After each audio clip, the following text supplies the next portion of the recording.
Hello friends, welcome to Riddhi Siddhi की रसोई। आप सभी का स्वागत है मेरे रसोई में। कैसे हैं आप सब? आई होप सो बहुत अच्छे होंगे और स्वस्थ होंगे। तो आज मैं आपके साथ शेयर करूंगी, ये पोहा देख पा रहे हैं, पोहे की एक कटलेट बनाऊंगी, जिसे वेज कटलेट भी कह सकते हैं। देख सकते हैं मैंने कुछ सामान ले लिए। ये गाजर है, किस लिया है, शिमला मिर्च एक है जिसे बारीक काट लिया है, हरी धनिया है, अदरक है, हरी मिर्च है और प्याज है। तो आप अपने हिसाब से क्वांटिटी कम ज्यादा कर सकते हैं। तो मैंने ये पोहा ले लिया है। तो पोहे हम मार्केट से लाते हैं जिसमें धूल डस्ट रहते हैं। तो चलिए सबसे पहले इसे धो लेते हैं। तो हम पोहे को थोड़ा सा अच्छे से धो लेंगे, पानी डाल के इस तरीके से उसके धूल डस्ट को अलग कर देंगे। तो देख सकते हैं पोहे को हमने धो लिया है और इस तरह से छन्नी में डाल दिया है।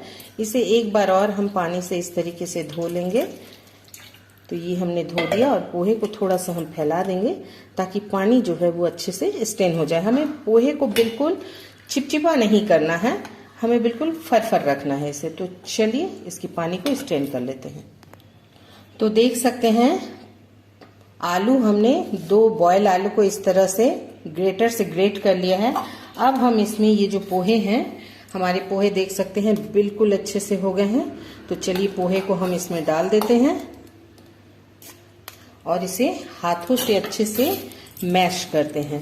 तो इस तरह से हम पोहे को अच्छे से थोड़ा सा मैश कर लेंगे आलू के साथ। अब इसमें हम सारी चीजों को एक एक करके मिलाएंगे। तो सबसे पहले ये प्याज, अदरक, ग्रेट किया हुआ हरी मिर्च और धनिया, इसे हम डाल देते हैं।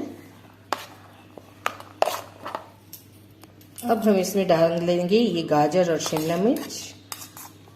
आप चाहें तो इसमें स्वीट कॉर्न भी डाल सकते हैं, हरी मटर भी डाल सकते हैं, पर मेरे पास जो आज घर में सामान थी मैं उसी से बना रही हूँ। तो इस तरह से हमने सब्जियों को डाल। अब हम इसमें कुछ मसाले मिक्स करेंगे। तो चलिए सबसे पहले हम इसमें डाल देते हैं ये 1/4 चम्मच काला नमक, 1/4 चम्मच रेगुलर नमक, धनिया पाउडर, हल्दी पाउडर, लाल मिर्च पाउडर, आधा चम्मच खड़ा जीरा, थोड़ा सा अमचूर पाउडर और डालेंगे कश्मीरी लाल कलर के लिए। आप अमचूर पाउडर की जगह चाट मसाला भी डाल सकते हैं। तो चलिए सबको हम अच्छे से हाथों से मैश करते हुए एक डो तैयार करते हैं। तो देख सकते हैं हमने डो तैयार कर लिया है। अब इसमें सबसे जरूरी चीज जो इसमें टेक्सचर इसकी और टेस्ट में बढ़ोतरी करेगी वो है, ये है चावल का आटा। चावल का आटा अगर आपके पास नहीं है तो आप उसके बदले कॉर्नफ्लावर भी मिला सकते हैं। तो हम 2 चम्मच चावल का आटा मिक्स कर देंगे और इन सबको अच्छे से मिक्स कर लेंगे ताकि इसमें एक बाइंडिंग आ जाए। तो चलिए कर लेते हैं तैयार। तो देख सकते हैं ये हमने डो तैयार कर लिया है। अब इसे हम ढककर रेस्ट करने के लिए साइड में रखते हैं और बनाते हैं एक स्लरी। तो चलिए स्लरी बनाते हैं। तो स्लरी बनाने के लिए हमने मैदा ले लिया है 2 चम्मच। अब इसमें थोड़ा थोड़ा पानी डालेंगे और इसका एक घोल तैयार करेंगे।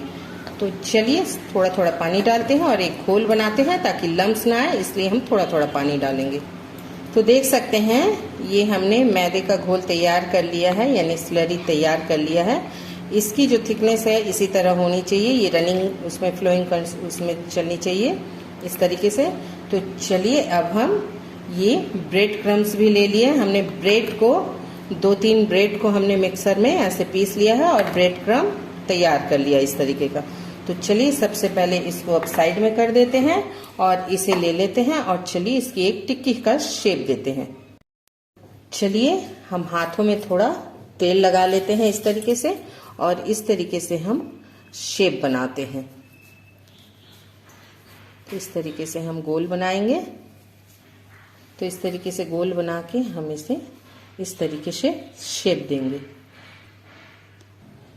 तो देख सकते हैं हमने इसे एक हार्ट शेप में बना दिया है। आप चाहे तो किसी भी शेप में बना सकते हैं। एक और बना के दिखाती हूँ आपको। ऐसे ही हाथों में तेल लगा लीजिएगा और इस तरीके से जो हमारी डो है कटलेट की, पोहे की, उसे हम ले लेंगे और आपको मैं एक गोल भी करके दिखाती हूँ, गोल शेप कैसे देना है। तो ये देखिए इस तरह से देने के बाद इसे हम इस तरीके से शेप दे देंगे। आप चाहे किसी भी शेप में बना सकते हैं। तो मैं 2 शेप आपको बता रही हूं। तो इस तरीके से हम इन टिक्कियों को लेंगे और ये स्लरी में इस तरीके से डुबोएंगे।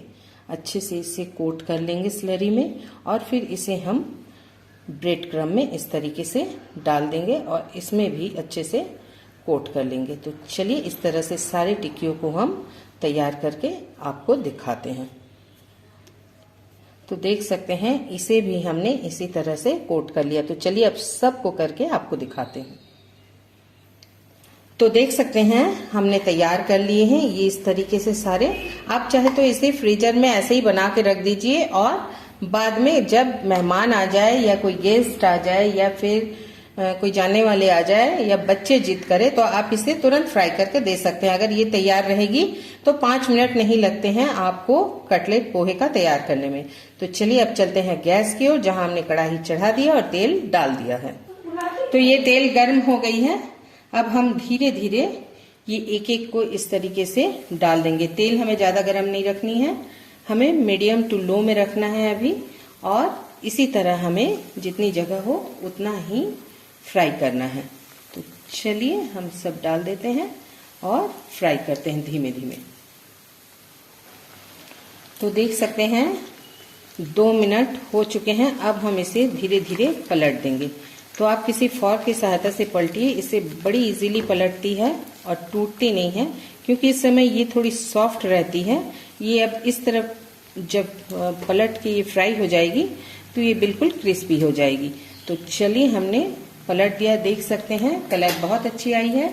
इसे थोड़ा सा उलटते पलटते हुए हम फ्राई कर लेंगे। तो देख सकते हैं हमारी कटलेट बिल्कुल तैयार है। अब हम इसे निकाल लेते हैं। चलिए इस तरीके से बिल्कुल गोल्डन और क्रिस्पी आपको भूनना है इसे।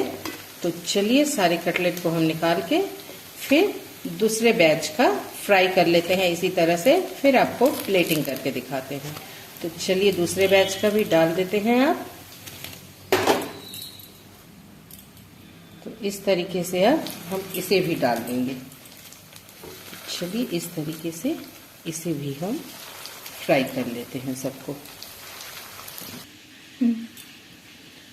तो फ्रेंड्स ये मैंने तैयार कर दी है आपके लिए पोहा वेज कटलेट, जो बहुत ही फटाफट से बन जाती है अगर तैयार आपके पास है तो, और नहीं है तो तैयारी में 10 मिनट का समय लगता है। तो इस तरह से मैंने ये पोहे का वेज कटलेट तैयार किया। अगर आपको मेरी ये रेसिपी अच्छी लगी हो तो लाइक कर लीजिएगा, शेयर कर लीजिएगा, कमेंट करना बिल्कुल मत भूलिएगा और सब्सक्राइब तो जरूर कर दीजिएगा। तो कल फिर मिलूंगी आपसे एक नए रेसिपी के साथ। तब तक हंसते रहिए, स्वस्थ रहिए, मस्त रहिए। थैंक यू दोस्तों, बाय बाय दोस्तों।